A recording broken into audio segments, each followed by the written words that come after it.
Menurut Zimmerman, sebuah inang haruslah sesuatu yang hidup dengan keinginan yang cukup kuat untuk bertahan dari kerasukan atau pengambilan kepemilikan, dan hanya ada satu spesies yang diketahui memiliki jumlah keinginan yang diperlukan untuk eksperimen ini, yaitu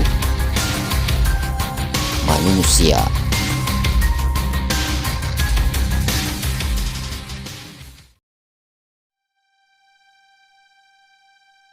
Zimmerman juga telah melakukan sesuatu untuk memastikan bahwa entitas-entitas tersebut hanya akan memasuki 3 ruangan dan hanya akan ada satu entitas di setiap ruangan. Meskipun aku tidak dapat mengatakan bahwa aku tahu persis apa yang dia lakukan. Lebih tepatnya, aku hampir tidak tahu apa-apa tentang bagaimana Zimmerman berhasil melakukan apa yang dia lakukan. Dia suka merahasiakan metodologinya kepada rekan-rekannya yang paling terpercaya, kemungkinan besar karena perandaian bahwa seseorang akan mencuri idenya dan mengambil pujian atas keberhasilan ide tersebut. Jika aku tahu bahwa ini adalah tujuan sebenarnya, sebelum saya mendaftar, aku mungkin akan mempertimbangkannya kembali. Tetapi Zimmerman memutuskan untuk tidak memberitahu kami sampai kami semua berkumpul di bentengnya ini. Bahkan jika ada di antara kami yang ingin pergi, aku ragu kami akan diizinkan melakukannya. Tim keamanan yang disewa Zimmerman untuk setia kepadanya sepertinya belum mendapat perintah apapun dari Zimmerman. Jadi untuk sekarang dia mengizinkan siapapun pergi. Ada 3 subjek manusia berbeda yang disertakan dalam percobaan. Semuanya asli Alaska dan masing-masing dipancing ke dalam proyek dengan keyakinan bahwa mereka akan berpartisipasi dalam studi yang tidak berbahaya tentang efek isolasi pada pikiran manusia, seperti yang aku sebutkan sebelumnya. Itulah sebabnya tidak ada subjek yang keberatan ketika mereka menyadari bahwa mereka akan dikurung di salah satu 3 ruangan yang sudah kusebutkan. Subjek pertama adalah seorang pria muda. Dia tampaknya tidak bekerja dan sangat membutuhkan uang yang telah ditawarkan untuk berpartisipasi dalam penelitian. Yang kedua adalah seorang wanita. Dengan melihatnya aku tahu dia seorang pecandu. Subjek ketiga dan terakhir adalah seorang pria yang lebih tua, seorang gelandangan jika tebakanku benar. Satu hal yang sama-sama mereka miliki adalah tidak satupun dari mereka memiliki keluarga atau teman yang tersisa. Singkatnya, tidak ada yang akan merindukan atau merasa kehilangan mereka. Itulah sebabnya mereka dipilih untuk proyek tersebut. Maaf, aku berharap aku dapat memberikan lebih banyak informasi tentang para subjek. Tetapi cukup banyak yang sudah kucoba untuk kulupakan, dan aku juga hanya diberikan sedikit informasi tentang mereka dari awal. Eksperimen tersebut tidak secara resmi dimulai hingga 1987. 16 tahun setelah pengumuman aslinya, aku ingin segera mulai. Jadi aku berkemas dan pergi ke kompleks secepat mungkin. Aku tiba di kompleks seminggu sebelum para subjek mendaftar dan sebulan penuh bahkan sebelum proyek dimulai. Ternyata aku bukan orang pertama yang tiba karena terlalu bersemangat. Ketika aku sampai di sana, Zimmerman, rekan-rekannya, dan tim keamanan sudah tiba lebih dulu. Aku rasa kamu bisa mengatakan bahwa aku termasuk orang-orang yang tidak percaya Zimmerman untuk datang lebih dulu. Semua orang akhirnya tiba sekitar seminggu sebelum percobaan dimulai. Ada perbedaan mencolok antara mereka yang ada di sana hanya untuk uang sepertiku dan mereka yang menjadi pengikut Zimmerman. Pada tanggal 15 Oktober 1987, semua persiapan telah dilakukan. Subjek telah disegel di kamar mereka. kamera, lampu, dan speaker beroperasi penuh, dan semua anggota staf telah menetap. Waktunya telah tiba untuk percobaan yang secara resmi dimulai.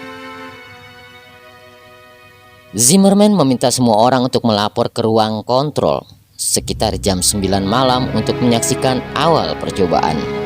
Dia ingin semua orang hadir ketika dia membuktikan bahwa semua teorinya benar dan dia bukan hanya orang gila.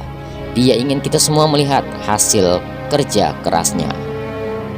Ketika semua orang akhirnya berkumpul di ruangan kontrol yang besar, Zimmerman menoleh ke arah kami dan hanya berkata, "Amati." Dia kemudian memunggungi kami, bersandar ke mikrofon yang akan memproyeksikan suaranya melalui 3 ruangan, dan kemudian dia mulai melantunkan dalam bahasa aneh yang aku yakin tidak seorang pun kecuali Zimmerman yang bisa mengerti. Kami semua mengamati 3 monitor besar di dinding, diam-diam menunggu sesuatu terjadi. Semua subjek berdiri di kamar mereka, tercengang oleh nyanyian Zimmerman, menatap monitor dengan ekspresi bingung di wajah mereka. Setelah sekitar 5 menit, aku merasakan sesuatu yang mengerikan. Aku tidak bisa menjelaskan apa sebenarnya itu, tetapi perasaan takut yang mengerikan merasukiku membuat aku sangat ketakutan.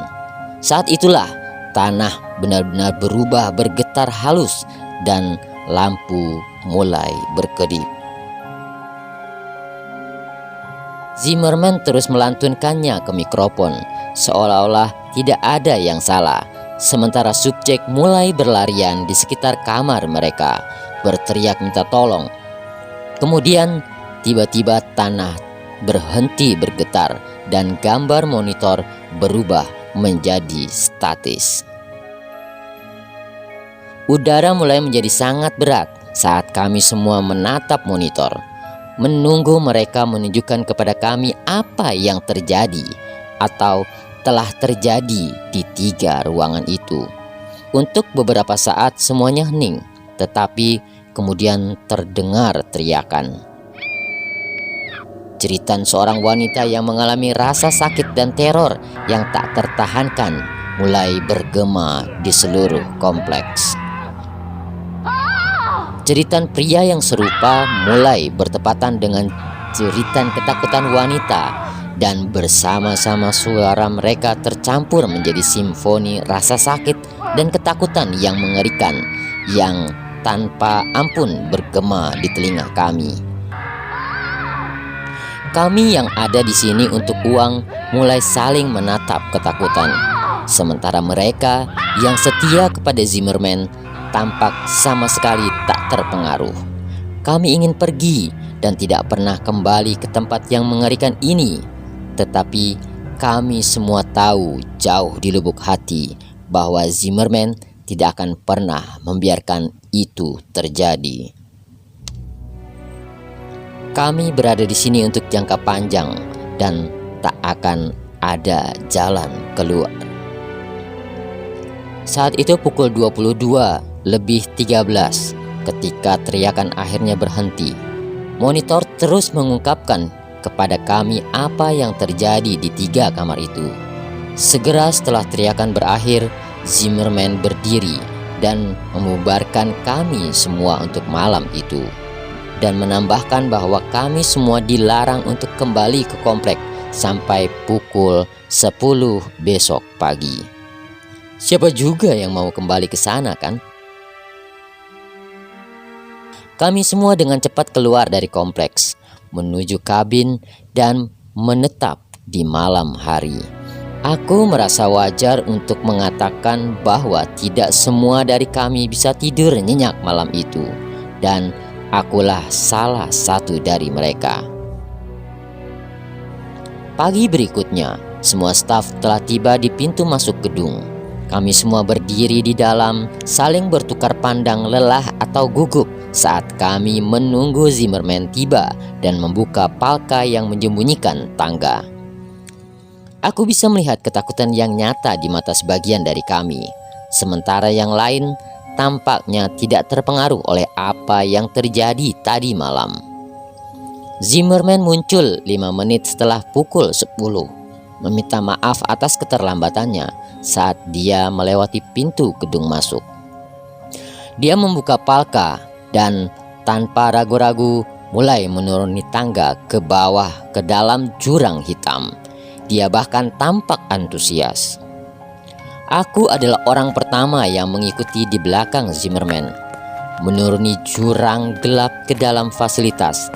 Tampaknya semakin jauh aku turun, kegelapan semakin menyelimuti, seolah-olah mencoba menelanku sepenuhnya.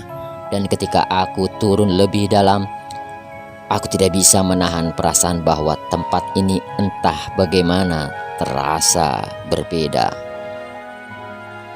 Jika sebelumnya hanya ada lorong dan ruang beton yang meresahkan, sekarang ada sesuatu yang lain, sesuatu yang membuat kengerian itu terasa begitu nyata dan dipersonifikasikan. Aku merasa seperti pemandangan yang menakutkan dan mengerikan menunggu kami di sana. Tetapi aku terus mendaki ke bawah, terlepas dari ketakutan dan keraguanku. Ini bukan lagi hanya bunker seram. Ada kegelapan dan kedengkian yang terasa di udara. Kejahatan sejak sekarang tinggal di sini, dan aku bisa merasakannya. Kami semua. Oke, dan itulah tadi cerita The Harbinger Experiment part kedua. Jika kalian suka dengan cerita ini, silahkan tinggalkan komentar. Jika menarik, silahkan share ke teman-teman kalian. Selamat malam, sampai berjumpa lagi.